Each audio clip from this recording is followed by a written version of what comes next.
ബലവാനെ നീ പരിശുദ്ധനാകുന്നു എന്ന് പറഞ്ഞ അതേ നാവ് കൊണ്ട് അവർ പറയുന്നു, ദൈവമേ ഞങ്ങൾ പാപികളും ദോഷികളുമാകുന്നു. എന്നിട്ടും അവർ പറയുന്നവർ ദൈവത്തിന്റെ മക്കളാണെന്നില്ല. ദൈവത്തിന്റെ മക്കളായിട്ട് ഈ ഭൂമിയിൽ ആരും സൃഷ്ടിക്കപ്പെടുന്നില്ല. എല്ലാവരും പിശാചിന്റെ സന്തതിയായിട്ട് രൂപാന്തരം ചെയ്യപ്പെട്ട ആദമിന്റെ രക്തത്തിൽ പിറന്നു. അതേ പ്രിയപ്പെട്ട ഹിന്ദുവാകട്ടെ, ക്രിസ്ത്യാനിയാകട്ടെ, മുസ്ലിങ്ങളാകട്ടെ, ഇന്ത്യക്കാരനാകട്ടെ, പാകിസ്ഥാനികളാകട്ടെ, ബ്രാഹ്മണനോ ക്ഷത്രിയനോ വൈശ്യനോ ശൂദ്രനായിക്കോട്ടെ, ഈ ഭൂമിയുള്ള സകല ജാതി മനുഷ്യരെ അപ്പൻ ആദം എന്ന് പറഞ്ഞ ഏകപുരുഷനാണ്. അവനോ സാത്താന്റെ സന്തതിയായിട്ട് രൂപാന്തരം ചെയ്യപ്പെട്ട ദൈവത്തിന്റെ ശത്രുവായിട്ട് തീർന്നവന് അവന്റെ രക്തത്തിൽ പിറന്നത് കൊണ്ടാണ് നമ്മളിൽ പാപമുണ്ടെന്ന് നമ്മൾ മനസ്സിലാക്കിയത്. അതിന്റെ ഓപ്പോസിറ്റ് ദൈവത്തിൽ പാപമില്ല, ദൈവം പരിശുദ്ധനാണെന്നാണ്.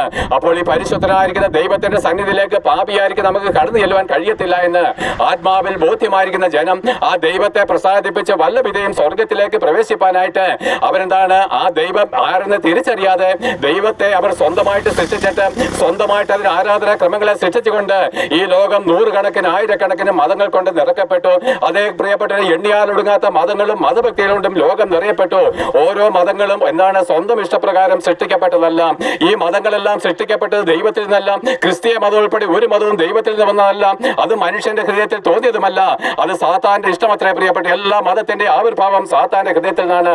നല്ലത് ചെയ്യുക, പാവങ്ങളെ സഹായിക്കുക, അനവധി നിരവധിയായിരിക്കുന്ന നീതി പ്രവൃത്തികൾ നല്ലതൊക്കെ നിങ്ങൾ ചെയ്തുകൊള്ളുവിന്.